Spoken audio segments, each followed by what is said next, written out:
There we go. It is Swansea 0, Arsenal 3. A really terrific result, actually.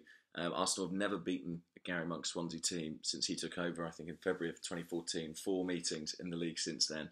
That run is over, thanks to goals from Olivier Giroud, Laurent Koscielny, and Joel Campbell, who really did terrifically well on his first Premier League start. I think we knew that he would work hard. And the thing is, I think what we've got to remember about somebody like Campbell, it's very tempting as fans to polarise players. You know, either they're good enough for the starting 11 and they're world class, or they're complete shit.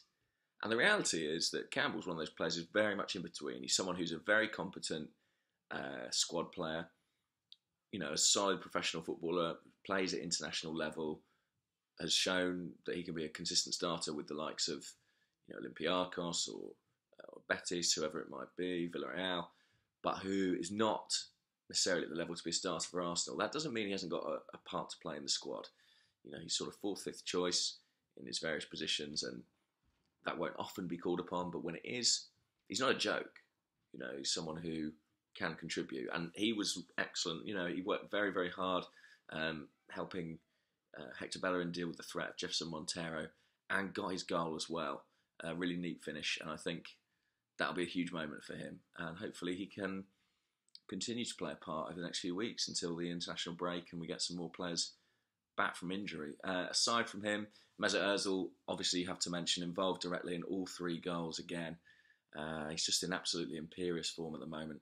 His use of space, use of the ball, top notch. I'm not sure there are many better midfield players operating in the Premier League right now. And interesting that he played so well today on the day that Cesc Fabregas was dropped from the Chelsea 11.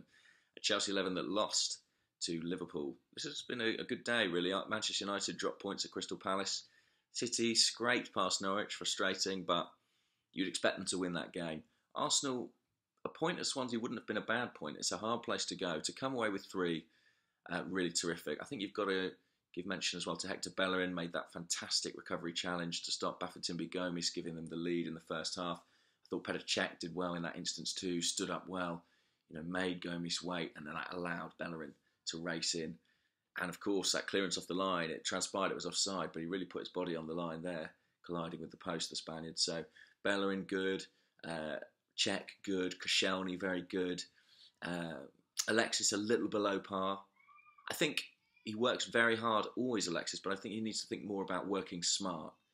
You know, it's not just about perpetual motion, it's about how can I be most effective. And, you know, defensively, for example, could my starting position be a little better? Could I save myself a 30-yard recovery sprint by being a bit more positionally adept?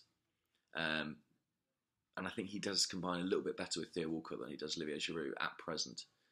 But nevertheless, 3-0 at Swansea, always an excellent, excellent result. Arsenal stay second but joint top, effectively. I think that's right. Yeah, that is right.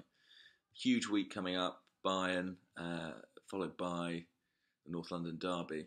If you ask me now which of those games is the priority, I have to say the derby. You know, the league feels like the real opportunity for us this season. And today's only reinforced that. So, yeah, fingers crossed we get through midweek with a positive result would be nice, but hopefully no more injuries. I can look forward to beating Spurs the following Sunday. But great result today. On we go.